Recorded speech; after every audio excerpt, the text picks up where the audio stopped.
네, 오늘은 또 이제 이번엔 잡소리를 정리한 제 생각을 한번 이제 글로 남긴 걸 토대로 이야기를 한번 풀어보려고 합니다. 반갑습니다. 예, 목소리가 좀 좋지는 않은 상태인데 아무튼 요즘 날씨가 계속 괜찮아서 산책을 이어나가고 있습니다.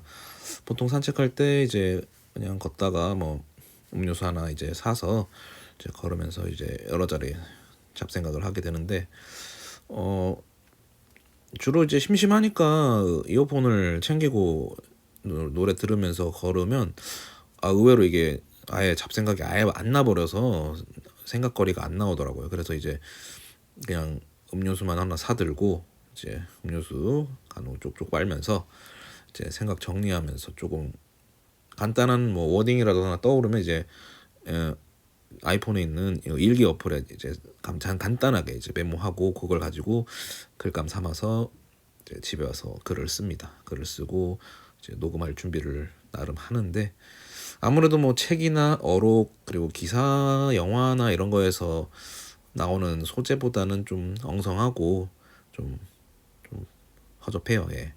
그래도 나름 뭐 개똥 철학이라고 생각하고 이해해 줬으면 좋겠습니다. 이제 좋은 사람은 못 돼도 취해지지 말자라는 약간 패러디성 제목을 했는데 이런 워딩을 한번 떠올리다 보니까 그 홍상수 감독의 생활의 발견이라는 영화에서 이제 명대사 김상경 배우가 한 말이라고 김상구 배우가 배역 속에서 한 대사인데 우리 사람은 못 되더라도 괴물은 되지 말자라는 굉장히 유명한 명대사라고 하죠. 영화는 안 봤습니다. 홍상수 감독의 영화 대사 내용인데 영화는 보지 않았지만 제가 느끼는 이 감정 어쨌든 좋은 사람은 되지 못해도 취해지지 말자라는 맥락이랑 똑같죠. 어떻게 보면 제가 하위 버전의 제목이죠.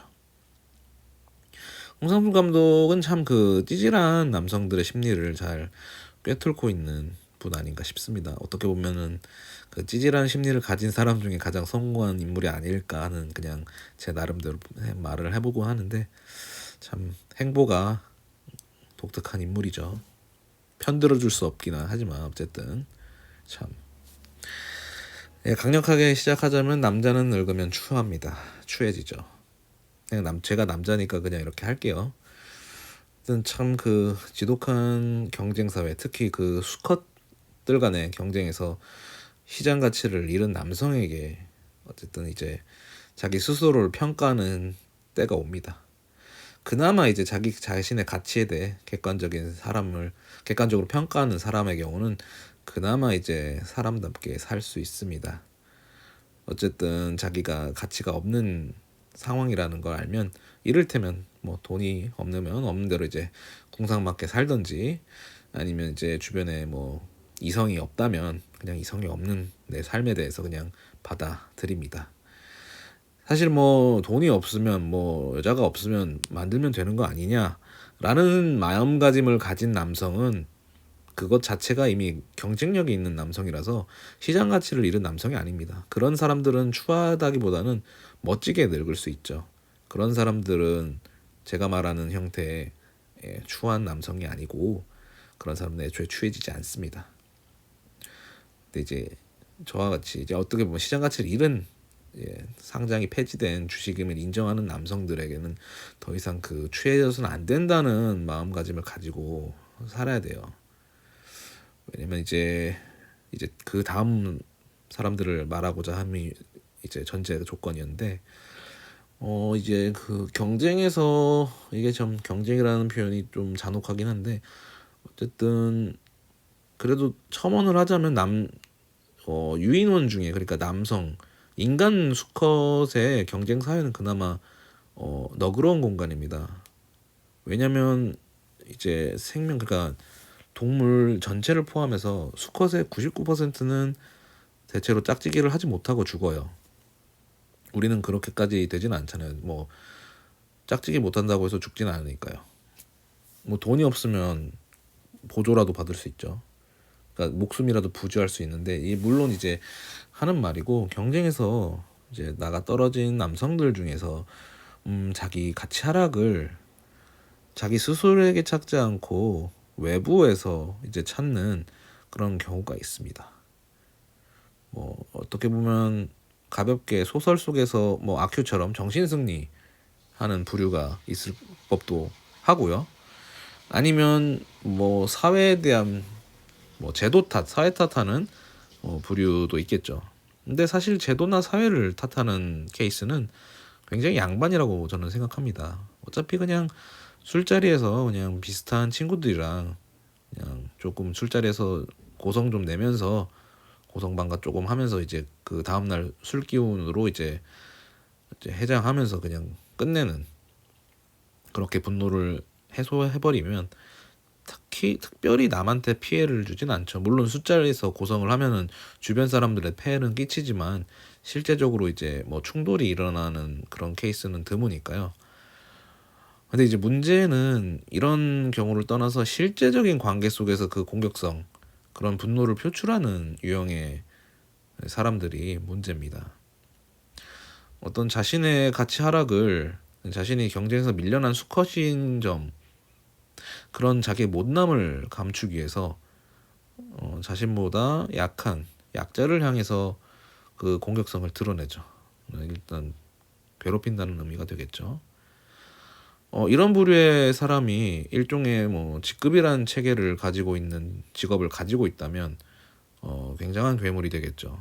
뭐 이를테면 뭐 과장이라든가 부장이라든가 대리라든가 뭐 이런 직급이 있다면 그 밑에 자기보다 낮은 직급을 가진 상대에게 뭐 알게 모르게 아니면 대놓고 그런 공격성을 드러내겠죠. 일종 괴롭히는 거죠, 말 그대로. 그런 인간들이 이제 자기 자신의 상태를 제대로 인지하지 못한 채 괴물이 되어가는 겁니다. 만약에 이런 직급조차 없는, 그냥 직업조차 없는 사람이라면 이런 자기의 외부에 대한 분노를 범죄로 표출하는 경향이 생기겠죠. 이런 식으로 단순히 남자가 추해진다는 건, 물론 남자로 한정했다는 점은 조금 일반화를 잘못한 것도 제 입장에서는 잘못된 포인트긴 한데, 어쨌든 사람이 혹은 남자가 이렇게 추해지는 과정에서 잘못된 방향으로 가게 된다면, 특히 인지를 하지 못한다는 점, 자신이 어떤 상황에 있는지, 그리고 자기가 처한 상황이 남 탓을 한다거나 외부의 탓, 그 탓을, 공격을 외부로 돌리는 순간 그거는 이제 그 개인의 문제가 아니고 사회의 문제가 되는 거죠. 그렇다고 해서 나이가 들거나, 저는 이제 늙으면 추해진다라는 건 조금 극단적으로 표현하긴 했는데, 단순히 나이가 든다고 해서 혹은 뭐 능력이 없어진다고 해서 모두 추해지는 건 아니라고 봅니다. 나름 변호를 해야 되니까요. 저도 일반화하다 보니까 이런 발레를 항상 들어야 되죠. 근데 진짜 좋은 사람한테는 그 사람이 성취한 바가 그렇게 딱 뚜렷하지 않더라도, 아니 대놓고 뭐 없다고 치더라도 객관적인 가치 평가 기준을 넘어서 그냥 존경이 묻어나오는 매력이 있습니다.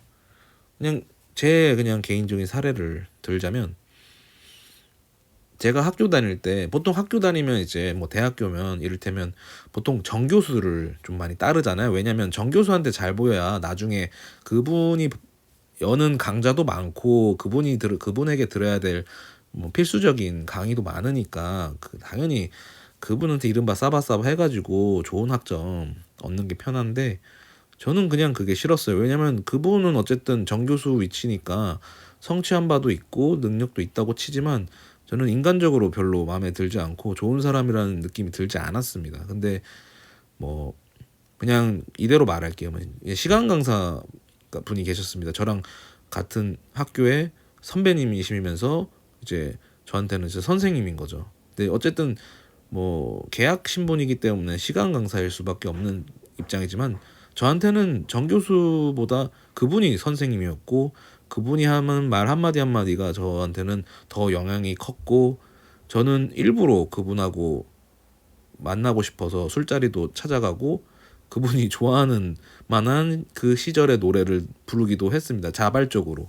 그분한테 잘 보이고 싶은 게 아니라 좋아해서 그렇게 했어요. 그냥 그 사람 자체가 좋았고 그분이 뭐 당연히 정 교수보다 뭐 논문을 더 많이 쓴 것도 아니고 제가 뭐 좋아할 만한 논문을 쓴 것도 아니고 그냥 그 사람의 이야기가 좋았고 그 사람의 삶 자체가 좋았고 그분이 그냥 어른으로서 너무 매력이 느껴졌기 때문에 정말 그냥 그런 식으로 좋은 사람이었기 때문에 따르게 됩니다. 그분이 뭐 50대 뭐 60대 뭐 그런 나이가 들었었다고 했고 뭐 능력이 없다고 물론 시간 강사분이라서 솔직히 월급으로 치면은 200도 벌기 힘든 거 아시죠? 그쵸?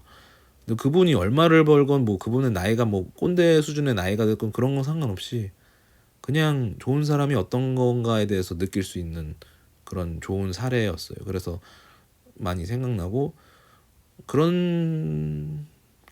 늙는다면 추하지 않고 좋은 사람이 될 수 있다. 그런 거를 이제 제 삶에서 경험해서 알게 되었죠. 분명히 이제 이걸 듣는 분들 중에서도 자기 삶에 아마 좋은 사람이 어떤 느낌인가를 은연중에 알고 있을 거라고 생각이 들어요.